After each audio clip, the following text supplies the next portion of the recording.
Hey everybody, it's Justin again with Global Gamers. Today I'm going to be doing a short video on the game Godus, G-O-D-U-S, not Goddess, but Godus. It's a game on Steam right now. It's in early access, and I didn't actually read the reviews before purchasing the game. It is I think it was $19.99 on Steam right now, so it's not on sale. I should have read the reviews before I got it, but I didn't. So now that I didn't, hopefully you can watch this video before you buy it, and you'll know what you're getting into. Because it is a little, in my opinion, a little deceiving, as well as a lot of people thought the same thing based on the trailer. The trailer doesn't do a good job of explaining the whole idea behind the game, so hopefully this will help a little bit.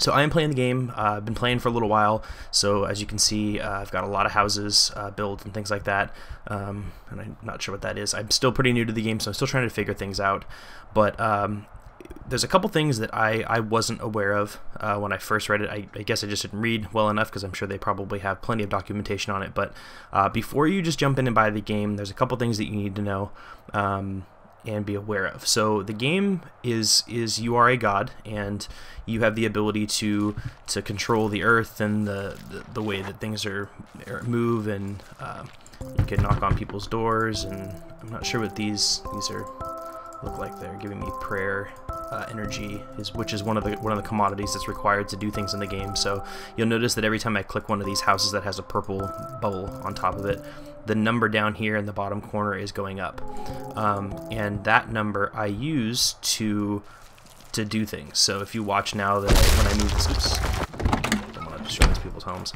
but as I move the earth, you'll see that it actually goes down, because it requires me to it requires almost like an energy type of thing, but I guess it's called prayer, I think, or prayer points or something, to actually move this kind of stuff. So that's one thing that you don't really realize. It's not just a free,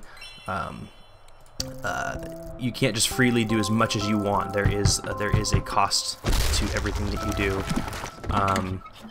So a couple other things. You can't, from what I've seen so far, you can't do much with the people. You can just kind of click on them. I guess what I was expecting was I was kind of wanted to compare this almost to Black and White, the game, if you've ever played that, and it's nothing alike from what I've seen. So yeah. So basically, what you do is you kind of guide your people through this predetermined evolutionary chain based on these cards. Now, the cards are what I guess I wasn't aware of, and they're kind of an interesting and not the kind of game style that I guess I was looking for. What you have to do is you have to find these cards, and these cards then allow you to, by getting the ingredients for the next card, you can do different things. So, for example, like this one here. To get Commandments of Faith card, I need to unlock 2 of this card and 2 resource cards, and what it'll do is it'll give me the effect Commandments appear in your scrapbook, leads to family and battle hardened. So it's kind of like another escalation on the chain of growth for your civilization. So you have to collect these cards, and the way that you collect these cards is by finding them and digging around. So let's see if we can find one here. So let's see what this says. Okay, so I got a card for this. There's this spiritual thing that I had built towards. I don't know how to explain that, but so this is a totem god card. Affect the free will of your followers by placing a totem. While it is active, all of your people will be compelled to approach it. So I guess you can just put this down and they will come and worship you, I assume. So that's that. So what I mean by, okay, so up here, so here's a perfect example. So you see these little cards that are floating above the ground? That means that there are hidden treasure chests in the earth that I have to dig for. So for example, in this situation here, let's if I move the earth away here, there it is, and I can open it, and I got a timber resource card.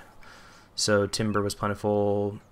Farmers built wooden houses up to 20 or 30 people could live in. So, yeah, you have to get these cards, and that's how you kind of progress through the game and learn your godly spells and things like that. So it's kind of interesting. I don't know. I guess I wasn't quite expecting that game card metric. Okay, so what happened now is, if you've noticed, I have moved the earth, and when I moved the earth, this extra space popped up, and so what that means is now a house can be built there, and these little flags came up because the people in these houses are willing to expand, or I guess in a sense mate, and create another person to build a home there. So I choose one, and then somebody runs out here and they begin building a home. I'll show you how to so I've gotten to the next stage where I can build these little bit larger and higher level structures to carry more people. And what happens is, so let's move this earth around here, and let's get it nice and big. So you're gonna see it pop up again like it did before. This is the annoying part, is it's in these layers, and I have to move, from what I know, I have to move each layer independently. Okay, so now there's one space. Well, because I've gotten that next upgrade for a residence for my people, if I continue on, and let me make this a little bit, make this bigger. If I make enough space, I still got to keep going. Okay, let's keep going here. Sorry. If I keep going, come on. Nope, still bigger. If I make it big enough, there we go. Now you can see that it's a level 2, so a level 2 building space. So what'll happen is I can now pick 2 people, and they both run over there, and then they can both live there. So you have to kind of create the earth for them to live on. Your land can only be built or manipulated within a certain radius.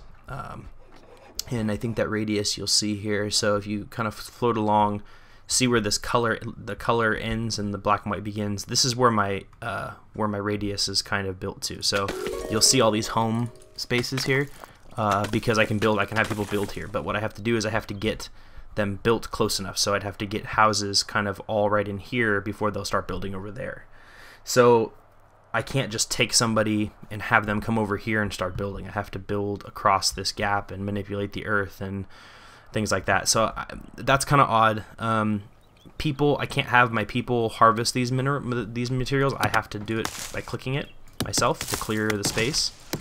Same with the stone here. So that's a little interesting. I would think that my people could be assigned to do the land clearing. But they can't, from what I can tell. Again, I haven't played a lot, but it's so far what I'm saying is that it isn't quite what I had expected. And to be honest, in my opinion, this may not be the opinion of everyone, and I speak only for myself, and I do not want to discourage you from getting it. If it looks like something you're into, definitely get it, but I haven't really enjoyed it.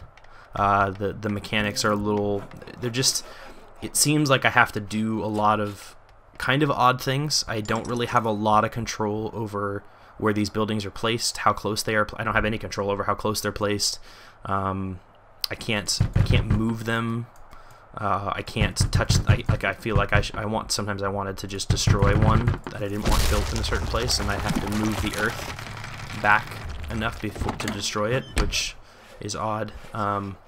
So there's a lot of things that I don't necessarily like. The graphics I think are pretty neat. It's definitely a cool way of doing this type of layer, like kind of like a cake layer based manipulation of the earth. I like the very simplistic style and look and feel. Again, like I said, I've been playing this for a very short amount of time, but so far I'm not super impressed. And at the $20 price tag, I wouldn't buy it again, and I wouldn't recommend any friends buy it. But for a lot of people, like I said, this is an early alpha. I think it's an alpha game, so it's very early in the production. And from what I can tell from their Steam community page, there has been quite a few updates, so they've been working on it. But like I said, for $20, it's kind of a pricey upgrade. I think it was $20. I might be misquoting. So if I am, don't get mad at me. But yeah, I don't necessarily know if, like I said, if I would actually pay for it again. Let me just confirm that was, yeah, it is a $19 game, so I was correct. So it's $20 for this game.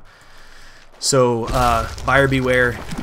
Make sure you read the reviews, listen to what people say, because they are all, so far when I go back and read the reviews now, they are correct on some of the things that I don't like as well. So definitely read it so that you know what you're getting into. But this is Godus.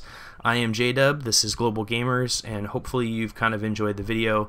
I wish it wasn't a warning video, but it kind of is. So buyer beware. And hopefully they will kind of take into some of the, and start changing the game and get the gameplay down to what the players want. But I guess that'll remain to be seen. So hopefully you guys enjoyed the video. Check out our other videos. We have some Rust videos. We have more videos coming. We are a little thin on the videos as of right now, but we do have more coming, and hopefully you've enjoyed this episode of Global Gamers. Talk to you later.